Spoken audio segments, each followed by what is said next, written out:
Welcome, Derby fans, to another edition of Inside Arch, where we are taking a look at how the league is operating during this pandemic. And when it was all going down in mid-March, Arch Rival Roller Derby was in the middle of a very successful local campaign at Midwest Sport Hockey at Quinte Park. And although it got shortened, much considerably so, by about half the dates of the calendar year, it still proved to be a successful season because some new changes took place in comparison to the season prior. Let's talk about that for a little bit with one of the co-chairs of the production committee from Arch Rival Roller Derby. Welcome, Oliver Smacks. How you doing, Ollie? I'm doing well. Thanks for having me, Muck. Awesome. Now, this is your second go-around, your second season of being a co-chair for Arch Rival Roller Derby's production committee, and you essentially oversee all the operations that go on at Quinte Park when we host games out there. You had 1 year under your belt, but you had a new campaign coming into the 2019-2020 season. I guess to start things off, what were some of the big challenges heading into what was going to be a brand new campaign? So whenever we change things up, you never know how things are going to go. And that's a little nerve-wracking, but also really exciting. And so we came into it with a lot of energy. And we knew that our fan base was going to show up and cheer us on no matter what. And we have such great fans, such great refs, and such great players that it went off without a hitch. We planned ahead. We let everyone know what was going to happen, and we jumped right in. And we knew it was going to be an exciting season, launched off with a brand new inaugural event, the Quinte Quad Quake, which featured arch rivals Fleur Delinquents, Como Derby Dames, St. Chuck's Derby Chicks, and Confluence Crush. We had ourselves a pair of 30-minute semifinal games, a third-place game, and a championship game. It really was a fun night overall for this first-time event, right? Yeah, we had everything in one night. So you got to follow every team from the beginning to the championships and root on your favorite. And it was really fun to get to play all of these local teams. We don't get to see them as much as you would think, being so close together. And so to bring everyone together in one tournament, in one giant fan base, everyone in the same arena, that was so much fun. And it was a great success. And Como won the trophy. They actually got to take it home. We'll talk more about that later on. And of course, we launched it off with the Interleague campaign in January, and what was going to be a fun night. Preseason ticket sales were really good leading up to the event as well. There was a lot of advertising, a lot of marketing, but then came Mother Nature a-calling. On the night of the event, a huge snowstorm took place at around 3 o'clock that afternoon. The numbers didn't quite turn out as much as we had hoped for, but we still had a good turnout nonetheless. Mother Nature's throwing us a curveball on that one, right? Oh yeah, that was a little scary because that was just starting as we were getting there to prepare, and so we really didn't know how bad it was going to get and whether or not we should postpone, because of course we want everyone to be safe, but if people can make it out, we want to give them the show.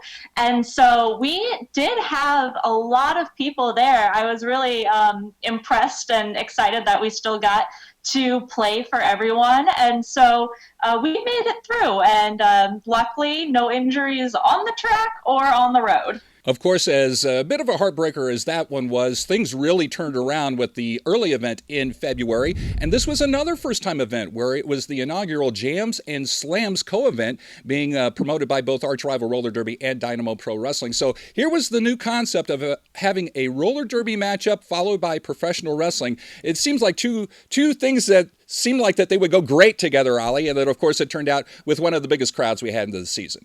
That was an incredible event. I had never seen pro wrestling before, and so I went in just full of butterflies for both our game and the wrestling, and it exceeded all of my expectations. We had a full ring, we had a walk-in runway for all the wrestlers, and people were so into it. We brought out so many Derby fans, so many wrestling fans, put everyone together, and I know that Arch, all of our players are planning to go to one of the Dynamo Pro games as soon as we get everything back up and running. Yeah, and we can't thank Dynamo Pro enough for their professionalism and their execution that night. They came in well. We knew that they were going to be top-notch, and they certainly did deliver on that. And I think based upon the success of that event, we got a few new fans coming in on our annual alumni night that was featured with a doubleheader later on in February. And once again, that great momentum kept rolling along with two top-notch games. Yeah, our alumni are so important to us because Arch wasn't started all that long ago, just about 15 years. And so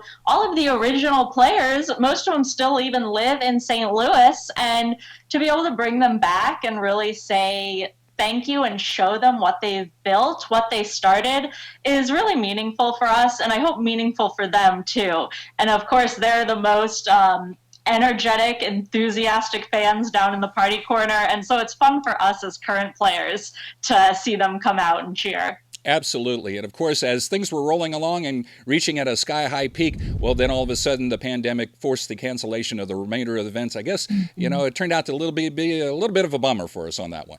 It really did, especially because we had just had our mid-season draft, and so those draftees had only gotten to play one game before everything had to stop or be postponed, and it had been such an exciting season so far. Some upsets that no one expected, some come from behinds, and so it was a disappointment to have to postpone, but of course necessary for everyone's health. And we're really looking forward as production, and I know as players, for the time that we can get back together and keep doing the entertainment that we love and the exercise we love. And of course, the relationships we have with the fans and refs and each other is so much a part of the Derby community. It really is a community, and that's the reason a lot of people stay and keep coming back. And so we want to be able to get that back together as soon as we can. And I think just as a result, even though there were 3 dates lost on the local season, there was a lot of optimism to be gained out as a result of this. And so how do you take what was experienced earlier on this season when things were at a full operation? What kind of momentum can you bring into next season when we get back underway? So in addition to the new events, we also had our repeating events, our Girl Scout night happening, our still championship, even though it was 5 games instead of 7, we still had our championship format with our 4 local teams. That really got ramped up last year when we added Rebel Skate Alliance back in. And so it's really, it's a great thing when we are able to bring those people and those familiarities back every year, because the fans know what to expect. They're excited for the next championship. And that's, again, how we build those relationships and keep the community going and keep bringing people back, is when we put on a consistent, great show. I love your optimism, Galiali. You always put a smile on my face. I tell you what. I know. A fantastic season. Even though it was shortened, we'll be back next year. Any final message for our fans out there? We love you. Thank you so much for your support, and we appreciate everything that you do for us. The cheering, the signs. We love all the kids and being able to show them what they can do. And so we're right here waiting. We're ready to get back and going. And so thank you for waiting for us too. Awesome. We look forward to seeing you back on the track later this year. We're not sure when, but hopefully it'll be in the not too distant future.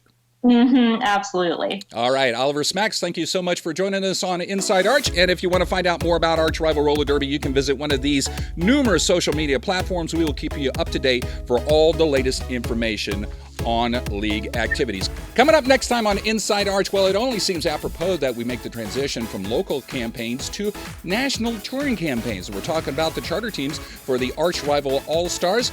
They're 3rd in the world right now. There's eyes opening about this group. We'll talk to one of the co-captains next time out here on Inside Arch. On behalf of Arch Rival Roller Derby, my name's Muckety Muck, and thank you for supporting Roller Derby in St. Louis.